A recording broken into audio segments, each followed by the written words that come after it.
welcome everybody. We're gonna have a panel talk about technology for creativity. The general question is, does technology make us more creative or less creative? Are we creating good content, bad content? And we have an amazing panel here to talk to you all about it. First up, we have DJ Hoppa, curator of Hoppa World. He's helped teach over 500,000 people how to DJ. Welcome, Hoppa. Thank you. I need people to make some noise for that, yeah? All right. That's what I'm talking about. Make some noise for Frank, by the way. Can you make some noise for Frank? So Hoppa is actually going to DJ for you guys right now. He's going to show you what he's doing with our Surface Studio. So he's going to hop down stage and get that started. Next up, we have Lisa from Battle Me, an app that has over 1 million subscribers, creating content and battling, doing contests. Welcome, Lisa. Thank you for having me. And then my boy, Jacob Gordon, co-founder of Artifon, the best-selling musical instrument on Kickstarter, sold over $1 million. Really cool digital instrument you'll also see in a few minutes. But we're going to start off with a demo from Hoppa. He DJs off of Surface Studio. It's something incredible I've never seen before. So Hoppa, we'll let you take it away. Yeah, so let me do this. Let me have everybody come on up. Come on up here. I want you to get a chance to see this. So come on around here. So I've been DJing for 23 years. I know that sounds incredible because I look like I'm 25. But I started when I was 15. I, like most DJs, I am very familiar with using hardware, and so, you know, whatever, $6,000 rig that you're DJing on every festival stage and whatnot. This, though, I'm just using the Surface Studio 2 and purely using this. There's no DJ hardware, just software. And there's some crazy stuff that's in here. I'm going to do a set later tonight, like a full set for you guys. So hopefully you stick around and party. But in the meantime, I just wanted to show you a little bit about what this does. So this is this program called Algorithm DJ. I can do almost everything that I would do on any other rig and then some. So here's like a cue point. This is playing. This is the actual desktop computer. And the nice thing about this is it comes all the way down to this angle, which allows me to scratch or do whatever I want to do. Now, this is the Surface dial. This thing is incredible. Check this out. Put the dial on. I can then take this dial, map this thing to be able to, let's say, filter, use a high pass, low pass filter.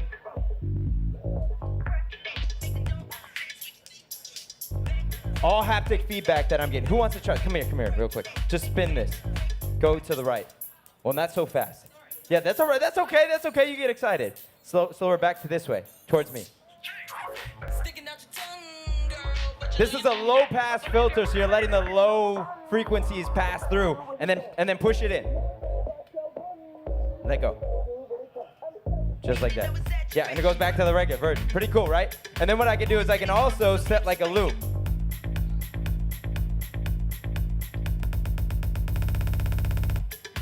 All of this functionality just off of like a Surface dial. It's pretty incredible. So anyways, one of the cooler things about this as well is that it has Spotify integrated right into it.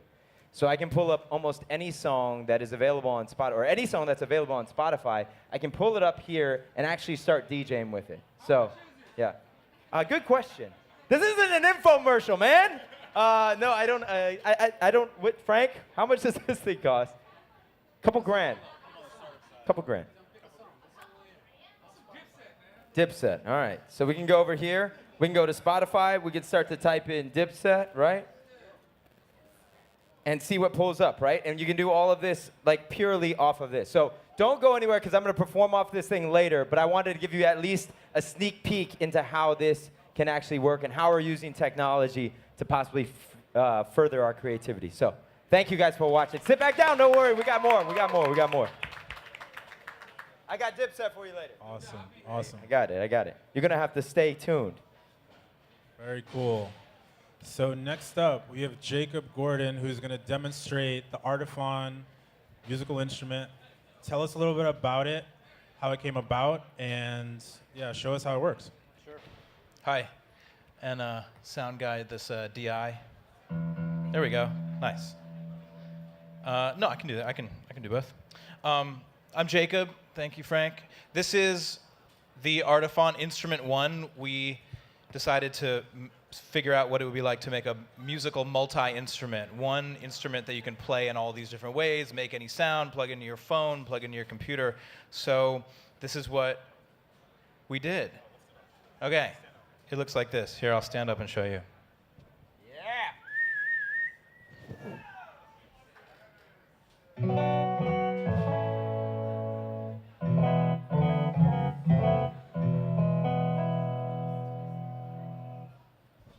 So it behaves like a guitar, but I can hit this button, take the frets away, and play it like a violin.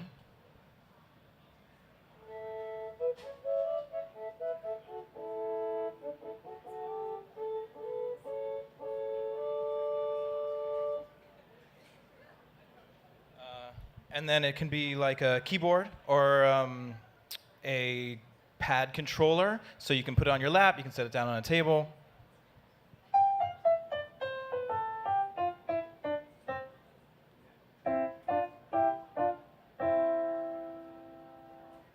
And then lastly, drums.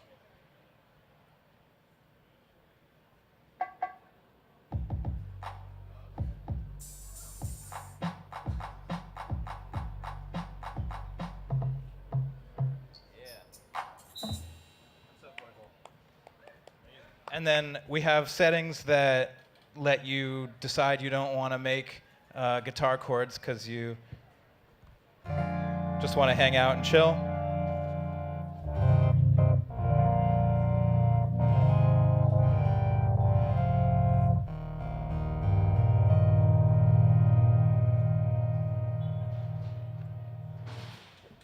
And then on into infinity. Awesome. Yeah. Thank you, Jacob. That's amazing. And Lisa, it's a little hard to demo your It is a little hard to solution, but- demonstrate. Yeah, exactly. Battle, Because right? you're all going to download it. No. So the app I'm here to talk about is Battle Me. And Battle Me is a mobile recording studio. It's free to download. And it's a space where we have a huge virtual hip-hop community of 1 million subscribers. And we did that with only a $5,000 budget. So users go onto it, thank you. So users go onto it, they pick from a wide range of beats from their library, they record their track. We're getting people, we're getting people recording their tracks from their offices, from their cars, and we've got a really exciting, diverse community that's been building over the last year and a half, which is really, really cool. Awesome. So let's just jump into the conversation.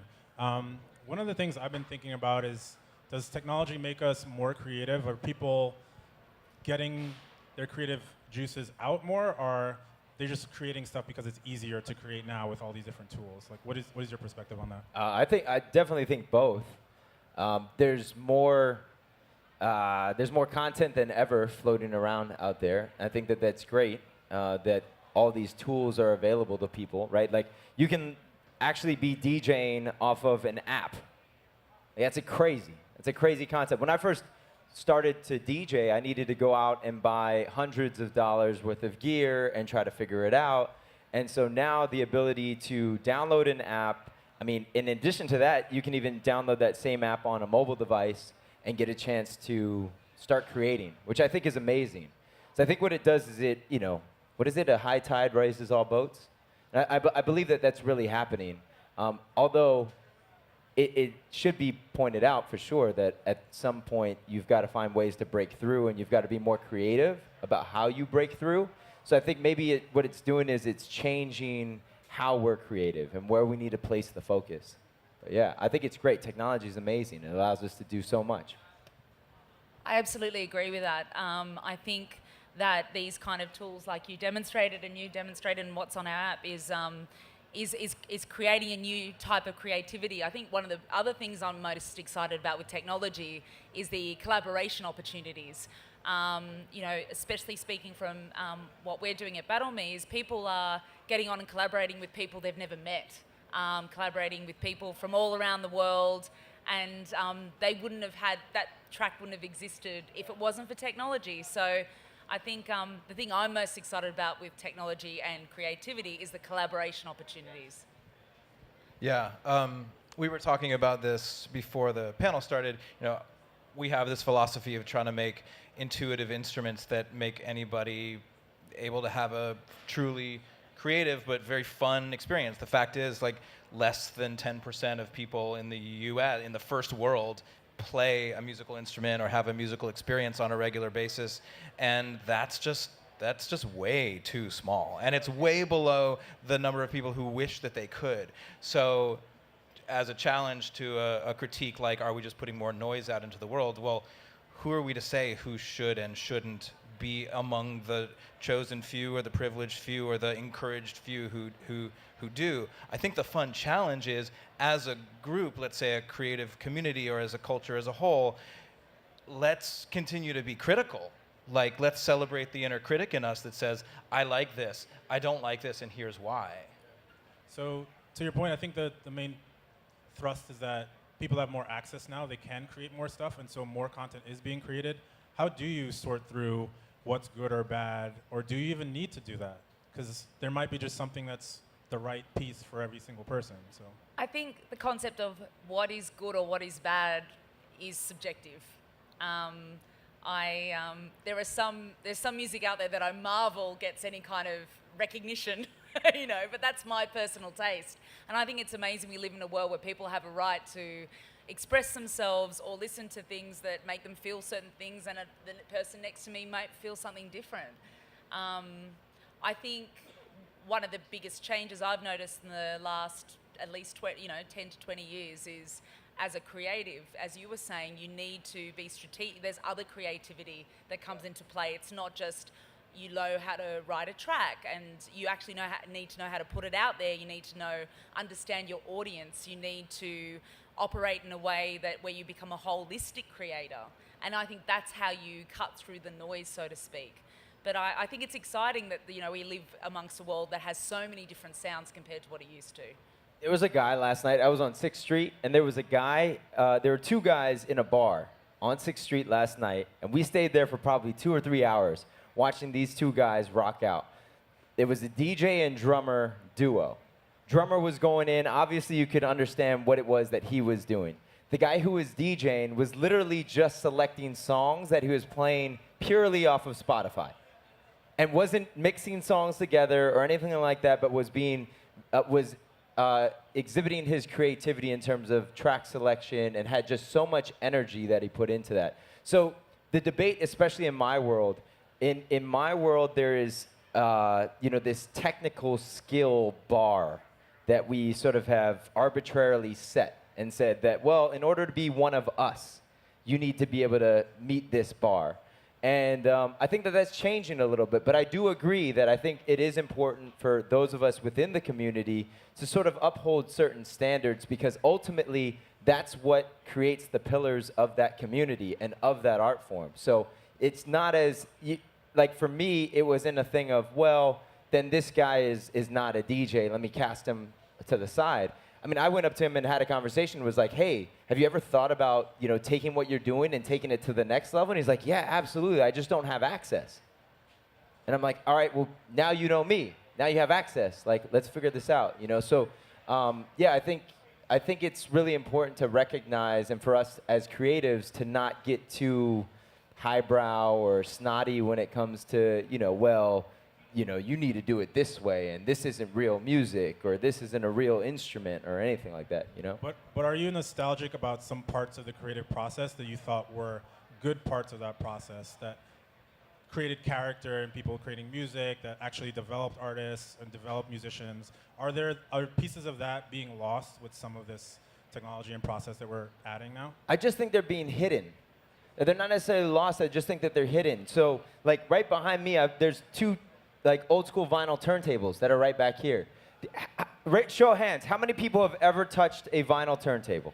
Curious. Wow, a lot more than I thought. Okay, never mind. No, I mean, but usually when I ask that question, I mean, you're all here on for music and culture and tech and whatnot, but usually the amount of people that have been exposed to something like this is a lot fewer, right? Whereas if I said, how many of you have ever touched a device that has a screen on it? every single one of you, right? So I think it's about being able to expose people to this analog world or some of the tools that we used of yesteryear. And I think instead of forcing it down people's throat, allow them to interact with something that they're more familiar with in 2019 and then work backwards. Like they're going to find interest in, oh, well, but how was that made? What was it like before that? How did that work? I imagine there's probably plenty of people that will find a acoustic guitar after using your product at some point. Yeah, we have to. We were talking about like the TikTok phenomenon. TikTok is 3x the valuation of Spotify right now, and it's really just getting going. Where do those kids go next? The people who have found. I mean, that's something where I feel like that is breaking beyond that 8% of people who have like paid their dues to be a music player. These are people who like, am I being a musician? I don't even know. I never thought of it that way. Well, some of those people are just going to enjoy it and lip sync Ariana Grande songs and have fun. Some of those people are going to be like, oh, I've discovered my love of music. And where are they going to go next? They're certainly not going to think of it the same way that we perhaps have when we were growing up in it. I think if technology can lower the access point, like we were talking about with this DJ and what you were talking about with with instruments, is that it can hopefully inspire them to open up their ears and their hearts to more to more music and to more repertoire. I think that's what is great about technology and creativity. So I think a common thread with all of you is that there's a community aspect of being a creator that each of you are cultivating, and maybe technology affects the community aspect. Can any of you speak to what the community, especially you, Lisa, like that's like core to your product? How is the community affected by the technology that they wouldn't be able to have access otherwise? Well, we had our first community member signed by a record label about 2 months ago, and with Universal, and they had no musical training. They found the app accidentally, and they've just been practicing and practicing. And because the community's so passionate about hip hop, he just found a lot of friends and a lot of collaborators that he was able to refine and practice his craft to get to a point where he can build a professional career. So that's our best example. Yeah, I think for me, I mean, technology has become the centerpiece of my rig, my DJ rig, and not just for me, but just a DJ in general. You'd be hard-pressed to go down 6th Street and find DJs playing off of vinyl records. I mean, like most people would be using some form of a computer as the centerpiece of what they were doing. So, I mean, that obviously plays a huge role, but in terms of the community at large, it's really interesting. With DJs, there's obviously a ton of competition within that, just like it is in the world that you're in. But there's also this camaraderie that exists there. I can go from any city in the world and connect with a DJ, even if I don't speak their native language or we're not speaking the same language verbally. We speak DJ language, and there's this sort of connection that is there. So to me, that's the definition of culture and community, is that, where that supersedes everything. That's huge. So we're not there yet. Artifon started with hardware problem solving, but always been obsessed with accessibility and interactivity and community. We certainly have a big network of people around the world who are using this product, and this. I got off the plane and this guy had posted this video of his 4-year-old rocking out on like synth guitar.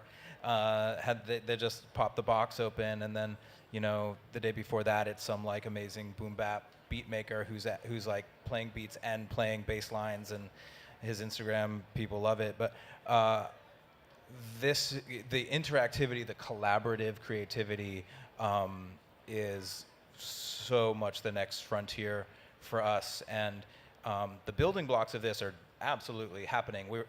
The marketplace for beats, for instance. So if you're an aspiring vocalist or a rapper or an instrumentalist, you can just go on the internet and buy yourself a really amazing beat made by somebody that you've never met, and they could be from Los Angeles or from Belarus. It could be anywhere. And these beats are ending up in dorm room demos and on platinum rap albums. And it's really amazing. So the marketplace is already there. It's a financial marketplace of a win-win, rising tides raises all boats equation, and it's a creative marketplace where people are just saying, I'm making music with my musical brethren, even if I've never even met them. So what's the future? Like, what types of creativity do you think is still locked up that technology can, in some way, unlock for people, let them do new things? Are there parts of your app or your technology that you would like to see happen? I think what's crazy about music in general is that music happens in cycles. Right? I mean, culture happens in cycles. And so I think when you're talking about what's next, I think we need to look at what was. And a lot of what was is what's next, and vice versa. So to me, I think it's really interesting that a kid who is 18 right now was born in 2001. That's crazy. Like, they've never known a world without a touch screen or whatnot. So I think where this goes, I mean, I have no idea, but I think that looking to the past is certainly a good indicator of where things could potentially go. I second that. I think when you look at successful movements in art, there are patterns.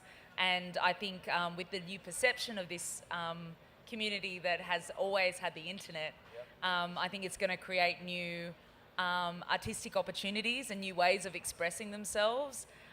They're definitely not the kind of community that will sit there and be taught by the generation past. And so I think, so that's, I think it's going to be a refinement, but it's also going to be a new voice or new perspective on it. I think we're going back to 8-track tapes and VHS. That's what I think is happening. I'm just saying. It'll happen. Yeah, and It I know. absolutely will. I think it will. I think I it have will. producer friends in LA who are so psyched about this weird little tape machine thing that basically chews up cassette tapes and makes amazing sounds, and it does one thing, but they need it because I think this loops back to something we were saying earlier. All this is going to keep everybody really on their toes, because basically anybody in this room can make the same sounds that I can make. It's what you do with it. The idea of scarcity in music is just going away. And sure, you can spend a lot on a Moog synthesizer, but at the end of the day, you probably can't tell the difference between your $2,000 Moog synthesizer and the Moog DM1 that I have on my iPhone that costs $19 or $14 on sale. It's going to keep us on our toes because we don't have a monopoly on any of the units of production anymore. It's going to be what you do with it and how you get it out there, the entrepreneurship and the hustle, and the way you make a persona out of yourself and the way you inspire. So I think we need to be better critics of one another in a world where two people can have exactly the same rig on their desktop or their phone, and we're going to have to check ourselves because all our tips and tricks are out of the bag. There aren't any more secrets in how this stuff is done. So to that point, there's this growing movement of different types of artificial intelligence applications that create music for you. So when I need an intro to one of my videos, I just go to JukeDeck and I say, I want a 10-second intro. I want it to be cinematic. I want the peak to be at 6 seconds in.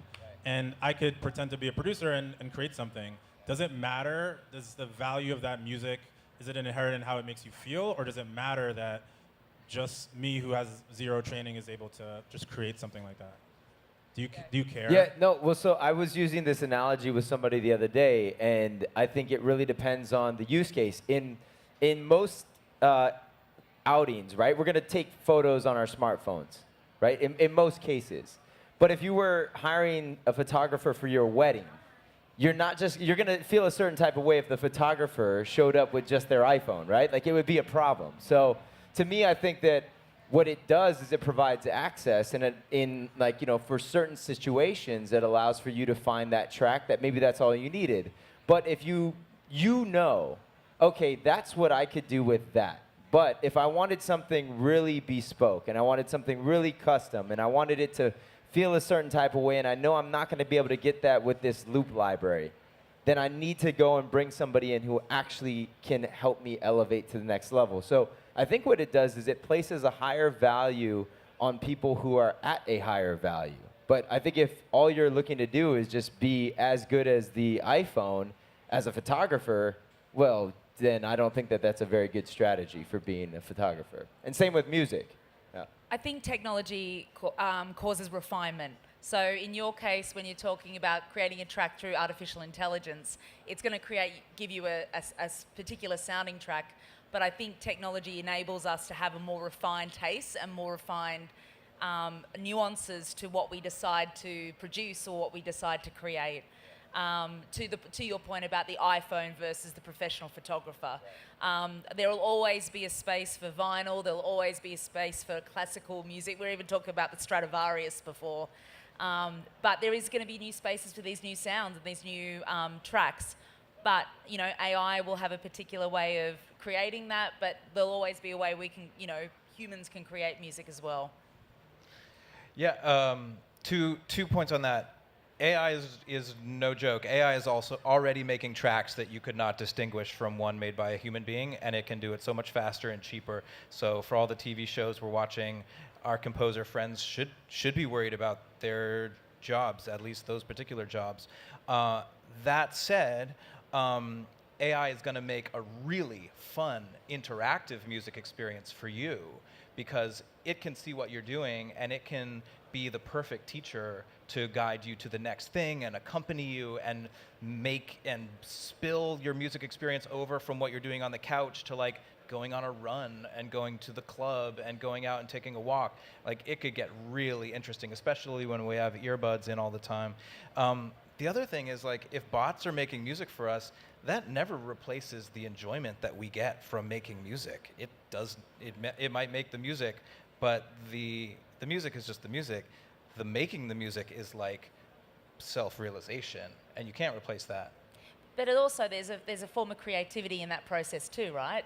So if the AI is providing an interactive experience with music, then we're also being creative by responding to it too. Oh, thoroughly, yes. Yeah. It's helping you be your best creative self, ideally. Yeah, so it's a new creative. So it's just, yeah. Yeah, I don't think it's one versus the other. It's more of this symbiotic relationship, and Yeah. it's more of a scale and a spectrum of like how you use AI, when you decide to use AI. I mean, technically, in everything that I'm doing to DJ with these days, I throw this into a computer, it analyzes the song, it gives me a tempo, whereas back in the day, I would have to sit here with a counter trying to figure out what the tempo was of this song, right? So in a very slick, smart way, this has allowed me to do that, but it doesn't take away from what it is that I'm actually doing. Right.